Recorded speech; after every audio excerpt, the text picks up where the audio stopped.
After this video, I can take off my shirt and relax better. Ugh. Okay. July 1st. So I've been dealing with a lot of stuff. I'm tired. I'm going to try to make this as fast and as understandable as possible, unlike Friday's video, which is a confusing bunch. You guys can probably understand me a little bit. Try to be nice about that video. Anyways, we're going over multiverses and timelines. So, concepts in real life. Multiverse is a separate existence that can mirror ours, or it can be completely different. Like, there can be nothing living in this one universe and this in ours, and then there's this other one that's literally just ours with a few differences, like a lot of people are living, or where Nazis wanted and ruled the world. Then there are timelines, which a lot of people they don't want to say it when they explain it, but basically it's based on the butterfly effect. You change one thing, you made a new timeline, or parallel, you make a paradox on that event, and it can be a small paradox, and it made a separate timeline. Just because I wanted to go out today, there we go. I didn't want to go out today, there we go. And they can be parallel, they can be complete things that can make something like a multiverse. I believe that is how things can exist. But then we get into other things that are the media, the funner part of these concepts, which is like, say, DC. DC doesn't confuse it like Marvel. The Arrowverse explained it a little bit better than other shows have recently and other movies have. It's literally just, hey, there are other universes out there that they take place at the same time as ours does, and they're in the same space and time as us. It's just they vibrate at a certain frequency, so they exist, but not to our knowledge.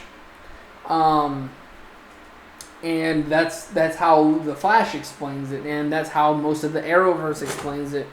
And you really don't get into it in most of the other shows and movies. You just say they exist. So Arrowverse explains it better for DC, which, that explains how like a speedster can jump and break through the barrier of the multiverse. Then we have Marvel. And I'm not going to lie, I hate what Marvel has done with their multiverse. I think they have two different types of explanations for them. So there's the Spider-Verse, which explains that we all are connected through events such as canon events, which has made us as spider people exist. And then there's Endgame and What If. Endgame also deals with that because it's Spider-Verse is of the MCU, and MCU deals with it a little bit better. But basically, it's just like, I think timelines are made instead of multiverses. So there's this one event. It spans a new Spider-Verse. It spans a new Endgame. And when the MCU explains it is, there are several timelines out there. This is the main, MCU is the main one for MCU because MCU thinks it's the most big thing. Even though almost every single show and movie thinks it's the main universe out there. Hell, Injustice, the animated movie, kind of made fun of that, where it's just like, welcome to Earth 1. Actually, no, we're Earth 1. You're Earth 38. You don't number you just number yourself because you think you're the most important thing. Anyways, Spider-Verse and Endgame just explain it as, hey, so we exist, and then there's these other universes where Peter Parker wasn't Spider-Man and Gwen Stacy was. This one where there was a Spider-Man, but he's long dead, and he's kind of, his story has been explained. Now we have 2099, Miguel O'Hara.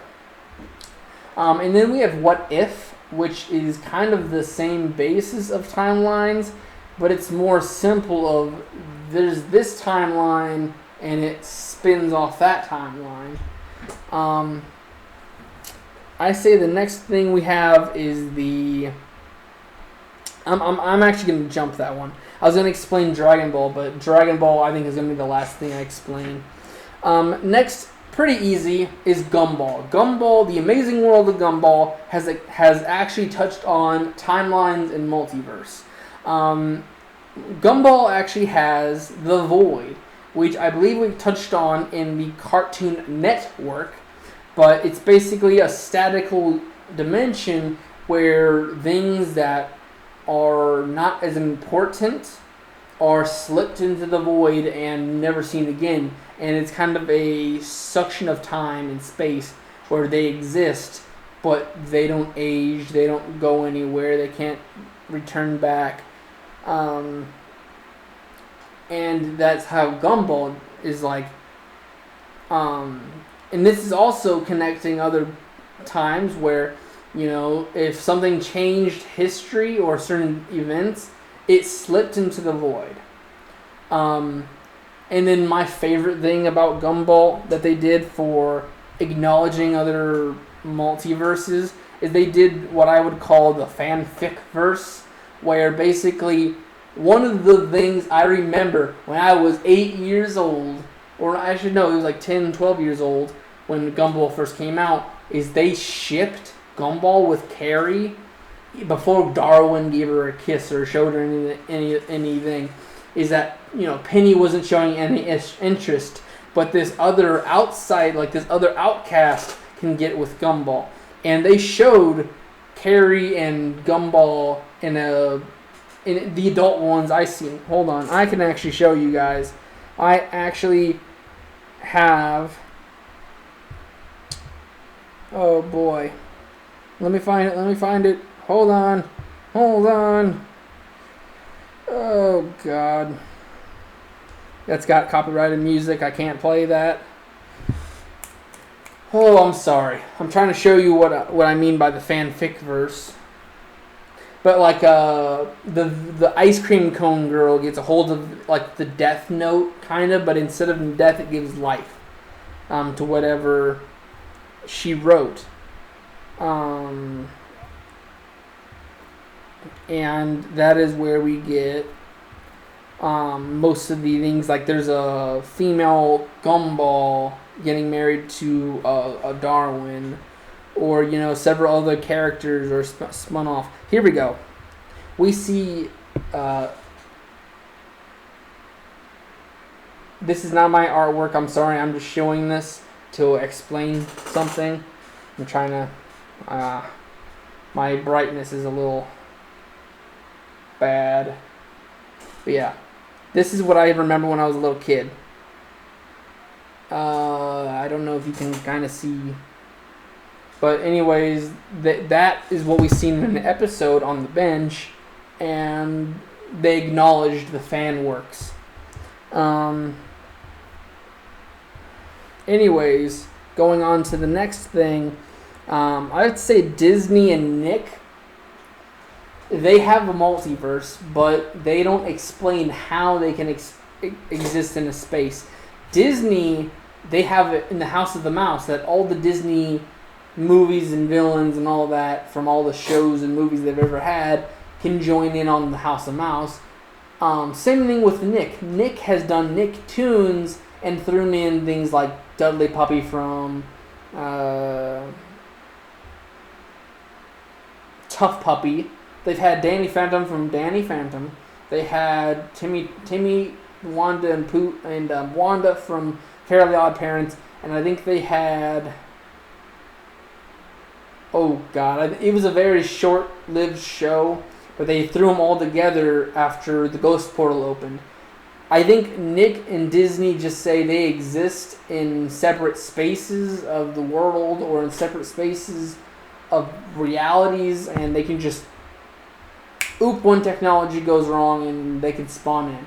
I think when it comes to Nick, the best thing they can explain for their multiverse is in the Jimmy Timmy Power Outer. Very classic, a 3-part hour specials where they explained that Jimmy is a 3D world where Timmy is a 2D world.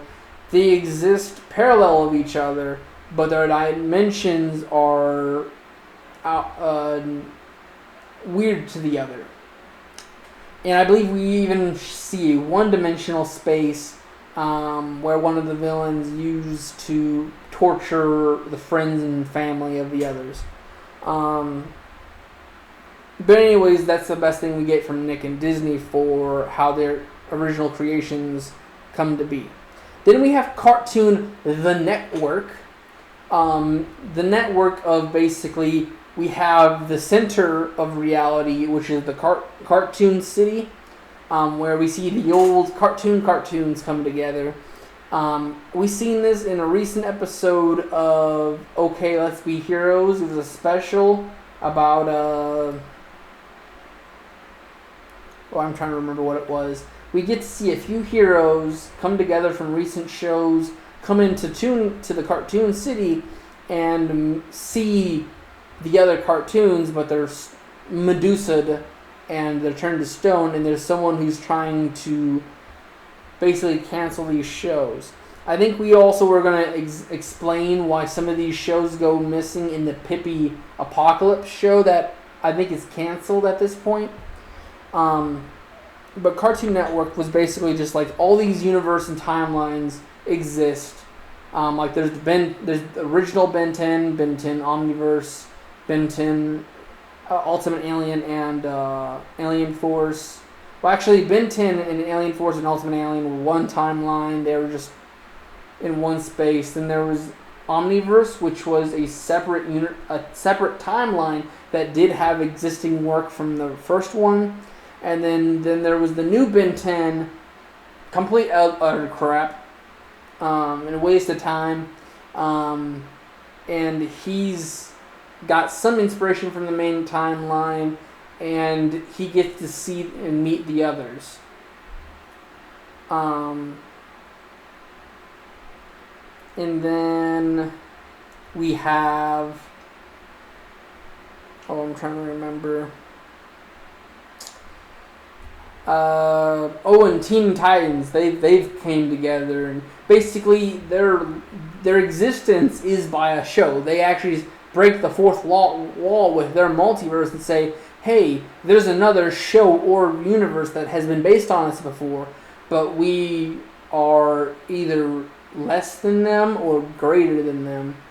And anyways, we meet back, there's like a middle space which is Cartoon City, and then there's all these other existence. And I believe Cartoon Network has done better than Nick or Disney in explaining how they... Like Jimmy Timmy Power Hour was pretty good, but they don't explain it as good as Cartoon City did. The cartoons. The very last thing I'll explain is the Dragon Ball timelines and Dragon Ball universes. First of all, none of the stuff that is fan works are canon, and I would love to recognize them in this, but they do not have by Toriyama or Toriyama's standpoints. They have not recognized any other work else in their own. So technically, I believe Dragon Ball AF, because I think it's Toriyama is the creator of AF. Dragon Ball AF was a sequel comic to Dragon Ball GT that was made by him as a joke, I believe it was, and he just loved the series and wanted it to continue. And Toriyama has seen him as one of the best. Like, he was the original fan manga creator. So basically it's Dragon Ball and Z. We have Dragon Ball Super, superheroes, the manga, the movies, which we believe the movies are all in separate timelines. GT, AF, and Xenoverse characters. So there's a bunch of timelines. And then there's Dragon Ball Super's Multiverse, which is basically the 12 universes They may not explain it as it is, but 12 universes is technically a multiverse, and universe 6 and 7 are parallel universes of each other where Saiyans exist.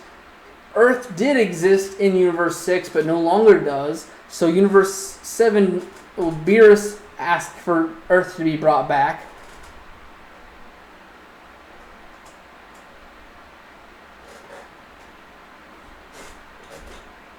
So yeah, it's weird. So it's like, so I think Xenoverse and the other timelines are timelines. And you can explain the Dragon Ball Super as the multiverse. And basically, I hate I need to explain. You know what? I'll make this Wednesday's video. Friday we'll be explaining what is my problem with Super. I'll be going and rewatching GT, so I'm ready for your guys' comments. But anyways, it's just Dragon Ball Super has so much bad crap in it, and it just tries to rip off of the others. At least GT tried. But anyways, so in Super Dragon Ball Heroes and Xenoverse the game, it explains that the other universes we've seen in movies and in the GT do exist. It's just they aren't in the main story. So we have Dragon Ball, we have the actual sequel, which is Dragon Ball Z. End of Z is the technically last point in the original timeline. How we go off of that is either in Super, GT, AF, Xenoverse characters, which are the Xeno Goku and Vegeta who can go Super Saiyan 4, or Dragon Ball Super Heroes, Super Goku and Vegeta, which have different power sets than the one in the mangas and the animated series, which, by the way, is bullcrap. Also, the fact that manga is a separate universe because it tells the story in better detail than the animation.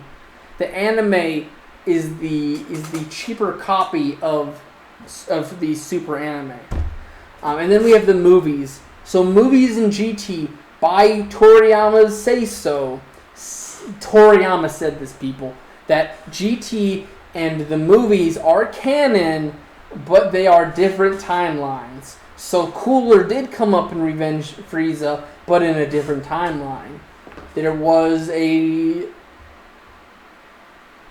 trying to remember. I know for sure Garlic Jr. is anime canon because he shows up as a filler.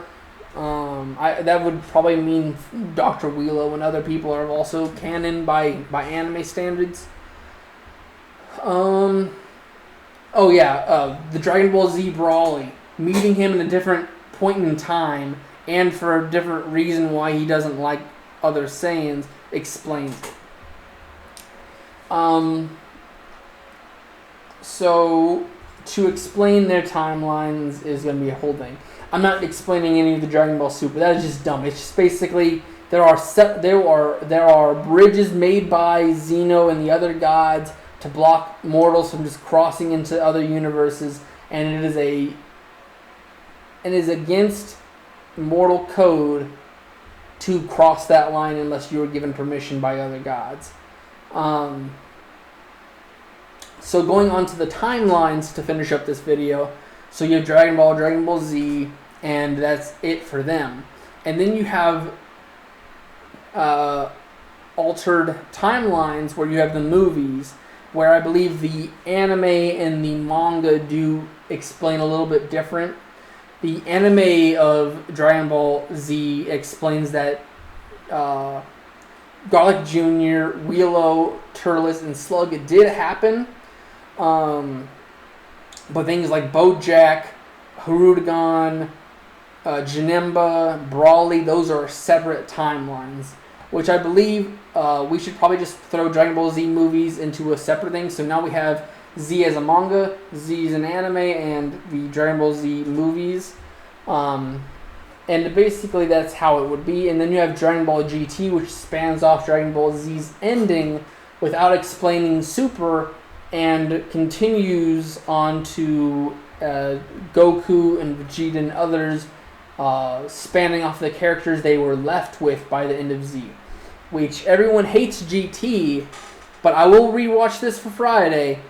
But seriously, it is basically what if Vegeta got used to humanity and was able to actually relax in that environment. He still is the Prince of Saiyans, but he's not so dependent on that personality type. Which in Super, I am so goddamn pissed that he had this thought in his head during the Buu fight that Goku is number one.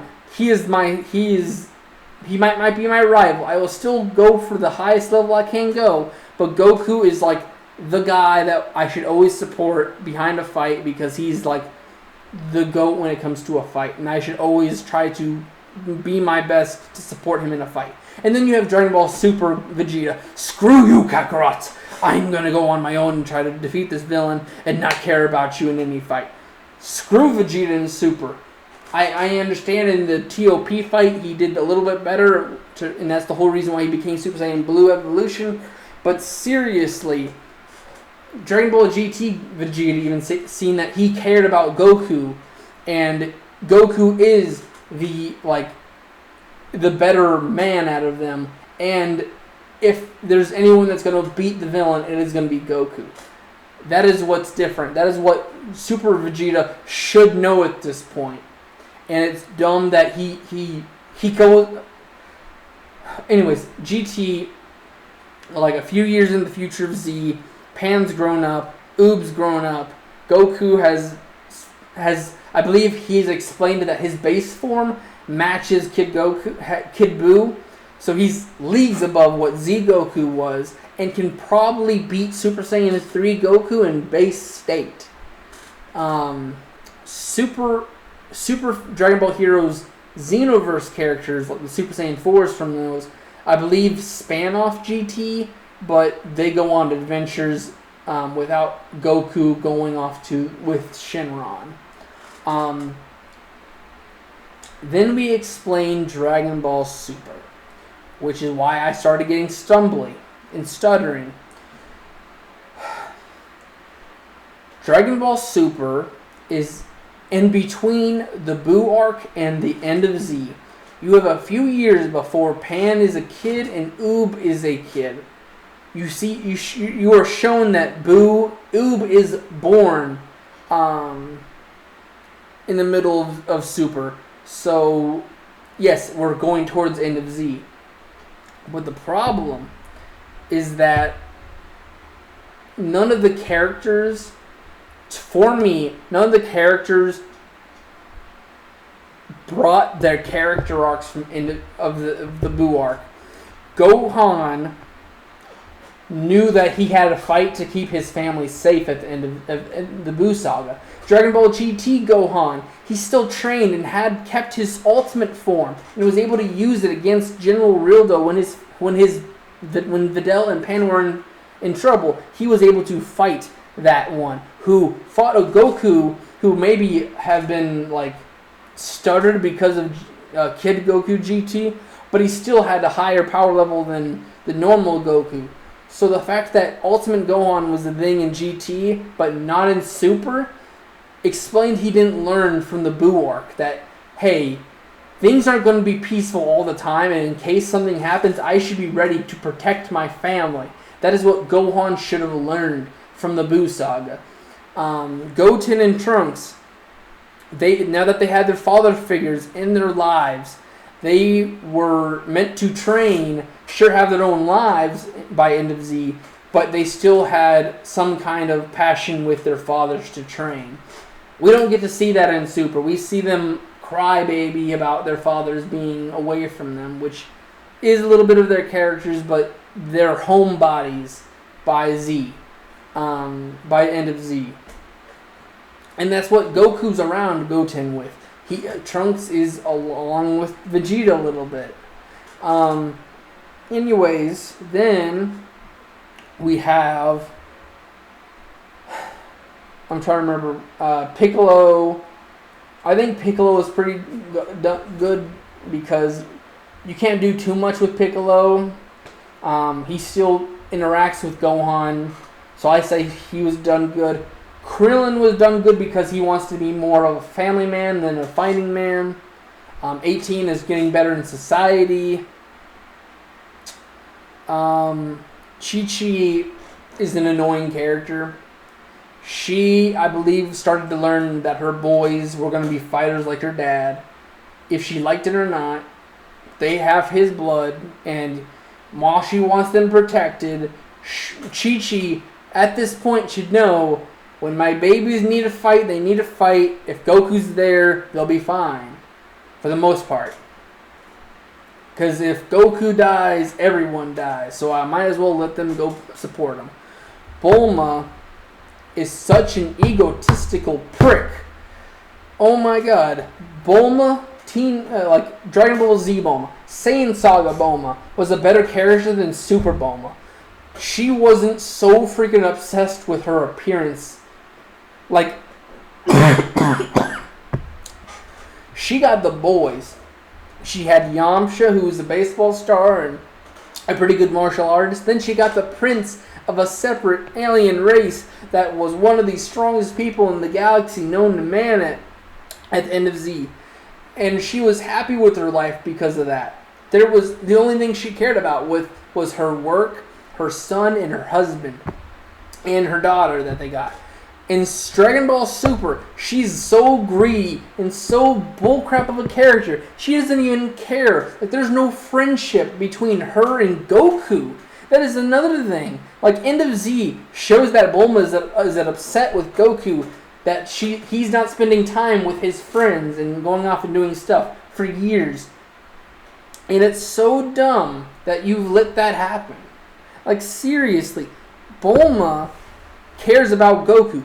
At the end of Saiyan Saga, the first thing she does is make sure that Goku is okay. She barely cares about the man at this point.